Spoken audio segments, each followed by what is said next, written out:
my aim today is to give you like a little bit of an ecology lesson and also kind of raise awareness in terms of what are coral reefs, why they're important, and most of what I'm going to be talking to you guys about today is Caribbean coral reefs and specifically things that you find in and around Antigua and Barbuda. So, to start it, I think it's important to understand that when you look at marine ecosystems, or when you look at coral reefs function as part of a wider marine system. And it's something that we kind of call the Holy Trinity. So this speaks to mangrove wetlands, seagrass beds, and coral reefs. And it's because of the interaction between these three ecosystems that we have such a rich marine biodiversity in our waters. So really and truly, you got a lot of landward protection from mangroves, you get a lot of seaward protection from coral reefs, and the seagrass beds are in between, and the connectivity of these ecosystems is what make our marine waters so special. So today, in specific, I want to talk about coral reefs, and what we want to start with is, as a side note, I sometimes go fast. If y'all want me to slow down, just tell me slow down, right? All right, so I want to talk about coral reefs in general. So coral reefs are what we call calcium carbonate bioherms. Essentially, they are living rock, right? And they support tropical marine ecosystems. They're only found within the tropics, so that map there is showing areas where coral reefs are found throughout the world. They cover less than 1% of the Earth's surface, but they support more than 25% of all fish species. So they really are an amazing biodiversity hub. Within the Caribbean, we have over 65 fish species, we have over 700 coral species. So really and truly, when you take a swim and you look in, there's a lot more life than meets the eye. And the more you understand it, the more you make aware of it. So like, for instance, people like Sophie and Natalia like seagrass. Now, I'm not the biggest fan of seagrass, but it's actually very rich, right? So the biodiversity, you always hear about things like the Amazon rainforest and how that has such amazing biodiversity, etc. The coral reefs that we have here rival the Amazon rainforest, and in some cases have more biodiversity. And when you go to the beaches, particularly in Antigua, and I will boast, and we have a clear turquoise waters, and everybody likes to talk about that. If you have a glass of water and a glass of tamarind juice, you can see through the water, and tamarind juice looks cloudy, right? Main reason because there's a lot of nutrients in the tamarind juice. So those clear turquoise waters that we have here are very low nutrient. And so coral reefs form the basis, form an oasis within this low nutrient system. So essentially our waters are like a desert. And coral reefs are what form that oasis that supports the marine food web. So having them is vital for shoreline protection, beach access, etc. So we call these functions that I've just termed ecosystem functions. So in terms of shoreline protection, we face hurricanes. We're actually approaching the hurricane season faster than anybody wants to. But coral reefs can produce up to 85% of wave energy, right? In terms of food security, they're tremendously important. Fish protein is very important. There's a lot of livelihoods that are derived either directly or indirectly from coral reef ecosystems. And then again, speaking about the biodiversity support. So while they may look simple, and while we don't always think about them in our day-to-day activities, we each, especially within small islands, we're always affected by coral reef health, and we all should pay attention to what's happening. Globally, they estimate to produce about $400 billion a year. Again, home to over 25% of marine species, and they're actually now being used quite a lot in medicinal research. So there's a lot of research trying to understand different properties within the coral reef ecosystem. Especially now, also in light of climate change, people are trying a lot to ensure that these systems are protected, given that we're having stronger storms, so things like your Irmas and whatnot. You want to ensure that you have healthy coral reefs. And actually, earlier this week, I've been working on a project that's looking at coral restoration. So that is the background. Let's dive right into biology. If you've never taken biology, this is your first time. If you've taken biology, this might be a refresher. So, what are coral reefs? So coral reefs are actually part animal, part plant. So it starts with something called coral polyp. It has tentacles, right? And it has a mouth. It secretes limestone in a structure called corallite, and that tries to absorb food particles or nutrients from the water. But remember I started with saying, turquoise clear waters are very low nutrient. So because they're so low nutrient, within the cells, within the tissue of the animal, you actually have plants called zooxanthellae. I don't expect to remember that word necessarily, but the important part is this: the animals are clear. The zooxanthellae, the plants that live within the animal tissue, is what gives the color. So these are close-up shots of coral reefs. This would be an individual coral polyp. The tissue is actually clear, and the color that you're seeing is because of the animals. So when you look at a coral reef, what you're looking at is a colony of animals that has secreted limestone, and the hard structure is the limestone that is secreted, or calcium carbonate. Generally, when you're looking at coral reefs, and I think crystals, how I'm going to call it, Crystal will notice that you generally get two different general morphologies of the general shapes, right? So you have your branching corals. They grow faster, they kind of look like tree branches, coconut palm, that kind of thing. But these are a little bit more sensitive to environmental changes, but they provide more habitat. And then you have things like your massive corals, so commonly your brain corals, right? Those grow slower, they tend to have this more round shape, but they're more resistant to environmental changes. And it's the combination of these two that makes coral reefs so important. In terms of the diversity that we have, so this is some of the branching species that you'll most commonly see. The most famous one is probably number 3 here, so this is what we call the elkhorn coral. That's what we use quite a lot with restoration activities because of how fast it grows. And these, in the olden days particular, were very important for our coastlines. But you have many different branching species, and again, if you just want to point out, the color here, all this color that you're seeing is because of the plants that live within the animal tissue. And I keep emphasizing that because there's a thing that can affect corals that I'll touch on later that speaks particularly to this, right? So you have many different types, but again, your main species, you have all pictures taken in Antigua, by the way. So you have your elkhorn corals. Again, you see it provides habitat and space for fish. You have your staghorn coral, and then you have this genetic hybrid that we're seeing more and more now, which is a fused variation in between. You then go on to your mound or boulder corals, and again, a whole heap of these. Different shapes. The shapes sometimes depend on depth, so because they have plants living within them, they need sunlight, so the deeper you are, the flatter the shapes become because they're trying to capture more sunlight because sunlight only penetrates so deep. And I like this picture in particular because every arrow here is pointing to a different coral species that's growing in this one area, right? So simply you put that, it's just a couple colors, but each one of these different coral species that you see. And it's one of the things that we look at, especially when we're doing surveys, and we're trying to get an idea of the diversity of the coral reef because that speaks to its resilience. Coral reefs aren't just the corals that I've talked about. You may have heard of fire corals. So fire corals, as the name suggests, they do sting. It's a mechanism similar to jellyfish, right? And you can actually kind of see it here. See these kind of hair-like, feather-like things. While you should never touch coral reefs at all because the oils in your skin can affect them, in particular, fire corals will ensure that you don't touch them multiple times, right? They hurt, speaking from experience. But in addition to corals, on a coral reef ecosystem, it is more than just the corals that make up the biodiversity, right? So, am I going too fast? Everybody good so far? Yes. Right, just want to make sure. Okay, so algae is, think of algae like your grass, right? And your shrubs and your weeds in your garden, right? Algae is kind of like two-faced or a double-sided coin, right? They have positive and negative impacts on the reef. So they're very important for your herbivorous fish, and I'll touch on those in a second. And so you have two main types. You have turf algae, so this is a pencil just for scale, just to show you the size of it. And this is macroalgae. This is particularly something we call dictyota. So algae is what feeds your herbivorous species like your crabs, your parrotfish, that kind of thing. But if algae gets too much on a reef, it can then actually poison adult corals and prevent baby corals from coming around. So it's this thing where you want a balance, and everything in nature talks about balance, right? So you can't have too much of any one thing as the system shifts. You also have something called CCA, or crustose coralline algae. I don't have a picture in it, but just know that is more positive because it actually helps baby corals to find their holdfast essentially on reef systems. You then have things like your sponges and your gorgonians or your sea fans. So this is a barrel sponge, this is a sea fan, so now you see these washed up on the beach. Again, very important for nutrient recycling. Sponges in particular, they filter water quite a bit. So sponges are a living thing, but they filter water through their tissue, and there's actually some cool experiments that look at that. But they pull a lot of pollutants out of the water also. So even though they look so simple, they're playing a major part on the reef and a major part of their biodiversity.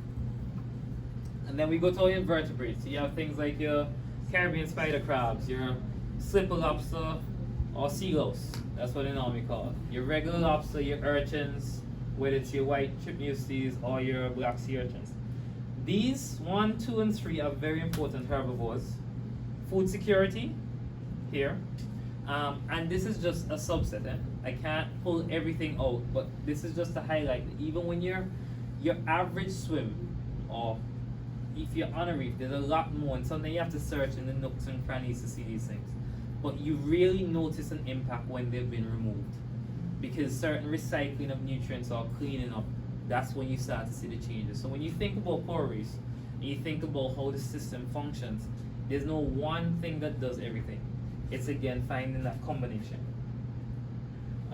As you get smaller, you get things like your fireworms, snails, and other kind of worms. So this is a fireworm, kind of like the fire coral. You see these bristly things? So a common thing to note in nature, if it's bright and colorful, it's probably poisonous.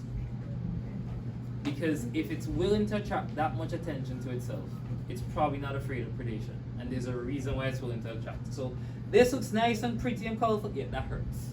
That hurts a lot, right? This is, if you're ever by the shoreside and you see like, almost look like a little feather kind of waving like attached to a rock like that. This is something like that. These are actually worms, and that's actually their mouth pads that are out in the water column. And they filter feed, so they try and, these things capture nutrients as they're passing through, and then they pull that back into their gut and pull the aspects off. These arrows are all pointing to snails, so they're things that actually eat coral tissue, so these are all little snails on here. And then these white areas are from actually fireworm predation. And you can also see some snails on here. So there's quite a bit ongoing, and then there's things like mantis, shrimp, and what's not, which are a little bit harder to get pictures of. And then you have one particular reptile that we find on our reefs, so our turtles.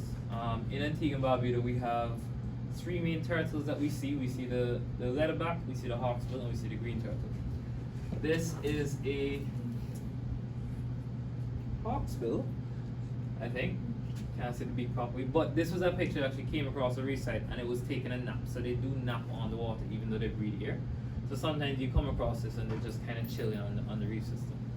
They're very important because some sea turtles eat sponges, some eat jellyfish, some eat seagrass and algae, and again they help to, a lot of it is nutrient cycling and ensure things move around the reef. This poop from the sea turtles then help to fertilize the algae, so it's really that whole complete system. And then when you get into fish species, again there's a ton of fish species on the reef system. I'm just going to touch a couple groups. So herbivores, so just like what you think about when you think about animals, herbivores are things that eat plants. So just like how you have cows and your goats and your sheep, you have things in the water. Anybody recognize this? Go ahead. No, close. Doctorfish, right. So you actually have 3 species what we commonly call doctorfish. You have a surgeonfish, a blue tang, and actually a doctorfish. And it's really tricky, but the color of this fin is one of the ways you identify it. So this is actually different to that, even though visually they look almost the same. And then anybody recognize this one? Kinda? Chubfish? Right, chubfish, also or regularly called parrotfish, we call it chubfish. So there's another one, and these are very important for eating the algae off a reef. And remember I said, if there's too much algae, it poisons corals, so you actually need these species. I'm going to jump into parrotfish for a second because I think a lot of people don't realize the diversity of parrotfish. So we have over 11 different species of parrotfish on the reef system, right? Interestingly, each parrotfish has what we call 3 phases. So you have a juvenile phase, right? They move from juvenile phase to what we call initial phase. So these are all the same species. Look at the coloration difference. This initial phase, they're all female. But you need a certain ratio of males to female in the population. When that ratio gets off balance, 1 or 2 of these will then go through a sex change and become a male so that they can balance the reproductive aspect of the population. So these are all the same. Just like this, so this is what we call a stoplight parrotfish, and it's really because you see this green, red, yellow right here, like a stoplight, and then this one is called a red band because of the red band on your eye. But especially when we're doing assessments and surveys, when we're looking at things, we have to be able to see and say, okay, how many initial phases because that gives us an idea how many females. Yes? How can you detect whether it's female or male in parrotfish? Just from the color. So based on the phase, so the initial phases are always female, the terminal phases are always male. So it's one of the things that we look at a lot when we're doing our research is size.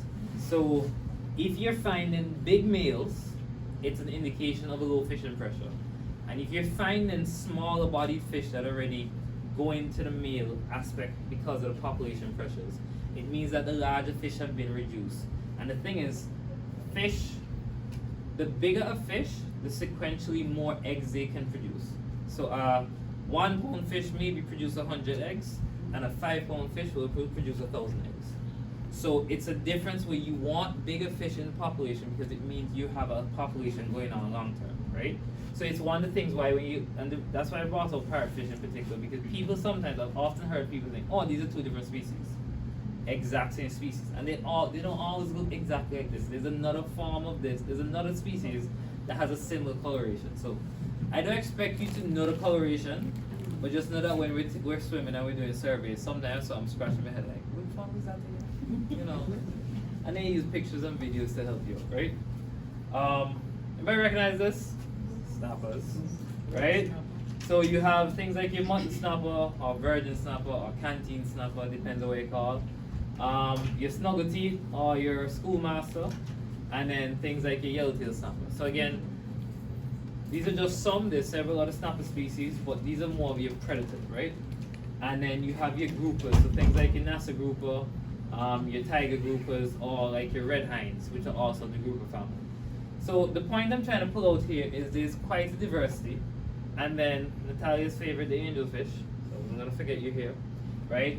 You have things like your flounders, flatfishes, you have damselfishes, butterfly fishes. We call this one a 4-eye butterfly fish because the head is actually here. This is a false eye, right? So you see what just happened to you, and you all got confused. This is exactly why. Because if a predator goes after it, it goes after here first and it tends to get away. That's exactly why its color pattern is like that, right?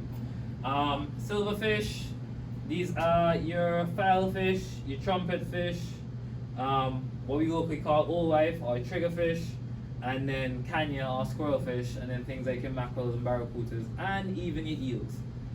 Ton of different species that you find in your reef system. And all of these play some role, right? All of them have some part to play in how things are balanced. So when we're thinking about how do we protect these systems, or how do you raise awareness, or how do you manage, you have to think about, all right, are we doing too much in this one aspect, or are we not paying enough attention here? Because again, it's how do these all relate together, right? My favorites, the apex predators, so things like your sharks. Sharks are good things. I'm gonna put this out, sharks are good things. And let me tell you why. So, sharks are at the top of the food web. For you to have sharks in your ecosystem, it means that you have to have quite a bit of biodiversity below to support the sharks at the top. So sharks on a reef is actually a sign that the reef is healthy. And a lack of sharks is actually a sign of poor health. Because you have to have maybe 50 parrotfish, which gets then fed on by 10 groupers, and from those 10 groupers you may have 1 shark. That's how the numbers change. But so if you find 5 sharks, you know that you have that much more other fish being supported, right? All of these form within the same family grouping, but it's stingrays, eagle rays. This is a nurse shark, this is a Caribbean reef shark. Just some of them, I think we have 10 or 15 different species of sharks that we regularly see in our waters, and 3 or 4 different race species. Again, it's something that we see, something that we also study and look at. But again, all part of balance. So sharks in particular, they take out the sick fish, the older fish that aren't doing well, the diseased fish, and ensure that the population stays healthy, right? So now that you have a good idea of background and ecology and what's going on, what are we doing? What's our impact and how does that affect them, right? So climate change is the one that we're going to start with. We are pumping a ton of carbon dioxide into the air. The ocean, based on its chemical properties, absorbs quite a bit of that carbon dioxide. In particular, for reefs, what I want to point out here from carbon dioxide absorption is something called ocean acidification. So it doesn't mean that if you put your hand in the water, it's going to burn off. But corals secrete limestone. Limestone is the hard structure that you see your reef. Limestone is the thing that breaks down wave energy, right? Limestone is calcium carbonate, and calcium carbonate is dissolved by acidity. So when your waters become more acidic, your coral structures become weaker. So you lose the amount of wave energy protection that you get. So that's the link that you make. That's how you realize you go from one to the other, right? Pollution is a big thing. Sometimes we have pipes that are going directly into the water, or sometimes it's physical things. So this is elkhorn coral, and I'm cutting an old rope that was tied on around it. You have things like overfishing, you have development pressures. I think one of the biggest ones that we face is poor coastal development and even watershed development, because anything that's done, especially on small islands in the hillside, if it's not done correctly, everything washes into the ocean. So you're using heavy fertilizer, or you have concreted this entire area, so nothing gets absorbed into the ground anymore. It just washes off. So you get heavy rainfall. Say, we've been getting rain recently. You go by the harbors are going to drown up. The reason being, everything is washing into the water, and then the reefs and the seagrass and mangroves all have to deal with that extra pollution. And remember, I pointed out that clear, nice turquoise waters are what coral reefs need. This is the exact opposite, and they don't do well with stuff like that, right? And diseases is a big thing. So this is a progression of a disease that we call stony coral tissue loss disease. This is actually in St. Thomas, but we actually started recording that 2 years ago here. A lot of diseases now being linked to pollution. And the thing is, it's important to understand that it doesn't have to be pollution in Antigua that's leading to something. Because the Caribbean basin is so connected, it can be pollution off of Florida, it can be pollution in other places that then still affects us. So our voice on a global scale is very important because we feel the impacts, right? And then there's something called coral bleaching. So you remember I talked about that you have the coral tissue, and within the tissue you have these plants that live, right? And so the plants use photosynthesis to make food. That food plus whatever's filtered out of the water by the animal tissue is how they get enough nutrients to survive. When they get stressed out, for some reason, corals decide to get rid of the plant aspect. But their bodies are clear. So when they get rid of the plant aspect, you see the skeleton beneath and it looks white. So that's why we call it coral bleaching. And one of the main things that leads to coral bleaching is elevated sea temperatures. So it is a stress response. And so this is, you can see the polyps here, the individual corals, and then that's a bleach one. It is still alive at this point. You can still see the tissues, but you see everything looks white because you're seeing the skeleton on it versus what the actual color was before.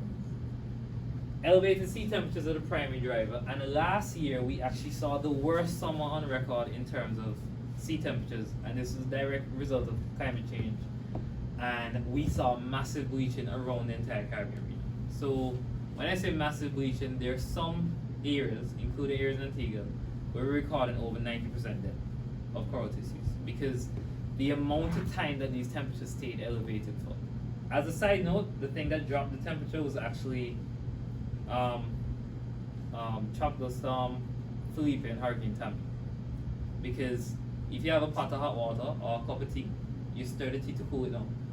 Now you can't stir the water as an individual, but a hurricane essentially is stirring the water and it pulls energy and it reduces temperature. So actually these storms happened here, and that you can see the drastic temperature drop that happened. The thing is that with climate change, temperatures are also forecasted to increase, and this summer is actually forecasted to be hotter than what we saw last summer. So marine management, coral protection, and protection of our ecosystems, both marine and terrestrial, are very important because we know there are things happening that we cannot directly influence. So the things that we can directly influence, we need to influence them, right? In terms of where we are right now, so this was a report that came out in 2020, status of coral reefs around the world. We then put out a study a couple of years ago, and we've actually updated this data where we've done surveys around different parts around Antigua. Our reefs are, at least prior to last summer, we were trending just a little bit below Caribbean average in terms of health. There's been a lot of initiatives looking at trying to improve coral health and restore coral health, but it's kind of one of those things where there's a lot more awareness needed, which is why I'm very happy to be here. But also a lot more empathy needed towards general environmental matters. So I think one of the things that we often misunderstand is how much our individual actions can have a positive or negative impact. So you throw some out your car, that can have a negative impact. It will eventually end up in the water in some way, shape, or form. Or you have a conversation with somebody, or you're lobbying somebody, or a politician is coming to you about doing something, you're saying, you know what, we're really not supportive of this idea.